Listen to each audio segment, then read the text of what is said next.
Hello, my name is Seven, not Steven, and today I'm going to talk about the downfall of Need for Speed Heat. Need for Speed Heat came out November 8th, 2019, and with me having a 3-day early access, I got an earlier jump than some players. Doing so allowed me to start making some videos before everyone else could. This allowed my channel to blow up relatively fast, gaining about 2,000 subscribers in a month and a half. But this video is about the death of Need for Speed Heat and not my channel. Before I really get into this, I'd like to state that this is my personal opinion, and you may have differing opinions on this, and that's okay. Okay, so I'd like to start off with the biggest thing, at least for me, the lack of added content and future content. The Need for Speed franchise has been pretty solid until recent years, where they lack any content added to the game after release. Sure, we saw the release of the black market and crossplay, but nothing super worthwhile since then. I would have been extremely happy to at least see a few more cars added, like Forza Horizon 4 manages to bring out what seems like 100 new vehicles a week to cruise around in. This, for me, alone was a huge deal breaker, which eventually led to me and many others not even wanting to play the game anymore.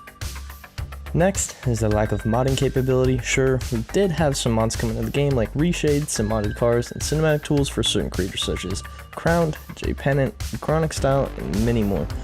But it really didn't bring anything interesting to add to the already dead game. Me personally, I would have loved to seen some gameplay mods come in, such as add-on cars, parts, music, locations, and more.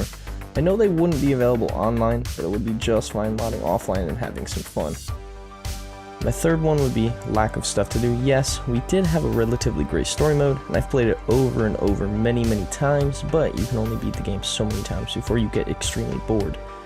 The campaign has a few extra things you can do once the game is beaten, like speed traps, side races, cop chases, and random stuff along the way.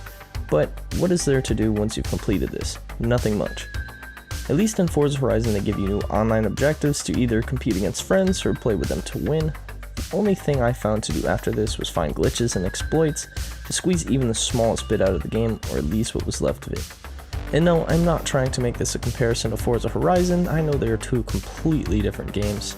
One's a more arcade game, one has a little more realistic feel to it, but I just like throwing that out there.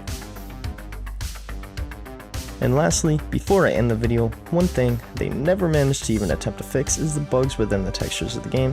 So many countless times I try to drive around and either the road or surrounding buildings fail to load textures, hence rendering the game pretty horrendous. And for me, as someone who makes content on the game, I depend pretty heavily on the game looking good at all times. It got pretty annoying having to cut over and over because a weird texture bug or map loading issue ruined what I was doing. Sure, it may not have been much of an issue to the casual player, but in my personal experience it just killed a huge part of the game for me, especially with it being a AAA game in late 2019. Now, I'd like to end the video here. I know this was very short, but like Need for Speed itself, there's not a whole lot to talk about. And as I said before, these are just my personal opinions. You may not agree, but this is just what I think. If you can think of any other reason why the game died, or you personally stopped playing the game yourself for any reasons, feel free to let me know in the comments. Also, make sure to subscribe and turn on notifications for more videos, and don't forget to let me know what you'd like to see next. This has been Seven. Peace out.